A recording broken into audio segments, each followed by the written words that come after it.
This is The Healthy Healer, where true voice is your medicine. This is where we help doctors and other healers navigate through the challenging times by learning from the best minds in the healing industry. Laugh, cry, and be surprised. It's entertainment, education, and inspiration so you can continue to be the unique and amazing healer you were destined to be. Welcome to humanity. Welcome to The Healthy Healer with Dr. Fred. Hello, everyone. It's Dr. Fred, and welcome to another amazing episode of The Healthy Healer. So, today I'm going to speak about sleep, and I'm going to speak about it from my own experience, as well as perhaps touch on the experience that Dr. Zia brought in into this week's podcast. People really wonder about the need for sleep, and they measure sleep in funny ways. I've been seeing patients recently, and one of the questions that we have to ask them on the template is how many hours of sleep are they getting?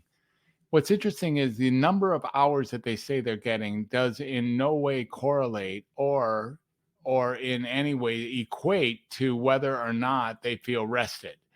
So we all think we have a certain number of hours that we have to sleep in order to get through the next day. Some people think they need 8 hours, other people I can live with 5, some people want 6, some people think they need even 10 or 11 hours. But it's not a linear experience. It's not something that we can measure by how many hours you're actually sleeping. Dr. Zia mentioned that it's not quantity at all, it's actually quality. And how do we measure a good quality sleep? It has to do a lot with the REM and the phases of sleep and how much we get as restful sleep and what level of dream state that we get into. It has to do with many things. But the one thing it has to do with is that I think is very important is we should sleep when we're tired to sleep, and we should be awake when we're awake. Now, we're often sleepy during our waking hours, and then we wake during our sleepy hours, and we don't take care of ourselves as much in the sleep period of time as we possibly do during our daytime.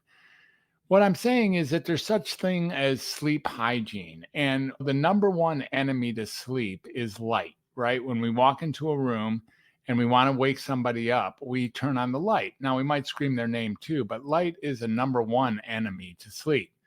And what are all of us doing all day long if not staring at lights? We're not with the people that we think we see on our computer or on our phone.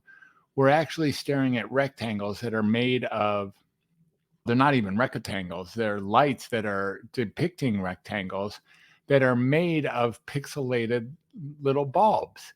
And these things totally interfere with our sleep wake cycle.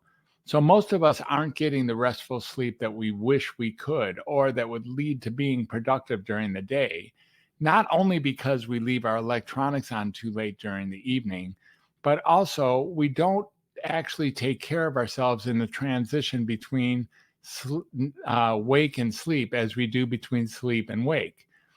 When we wake up in the morning, there's many things that some of us do. We have a routine. We drink certain things. We take certain medicines. We do meditation. Maybe some of us exercise or walk, or we take a shower. We do many things to prepare ourselves for the upcoming day. We don't spend that same kind of time when going from the state of wake to sleep.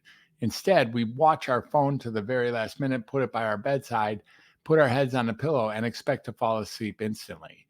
There's many things that we could do. We could drink herbal tea. We could turn down the music. We could turn down the lights. We could pamper ourselves with a hot bath.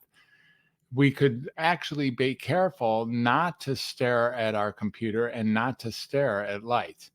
We could have calm experiences such as eye-hand coordination things, maybe even knitting or embroidering or reading an actual book rather than a book on our computer. There are so many things that we could do to create sleep hygiene and prepare the mat or the carpet to our sleep experience, and many of us overlook that. The one thing that Dr. Zia mentioned at the end of her podcast is that you miss 100% of the naps that you do not take. That's really a great saying. And I know that one of the things for me that happens is sometimes it feels like my sleep or my sleeplessness, my deprivation catches up with me in the middle of the day, and I'm compelled to take a nap.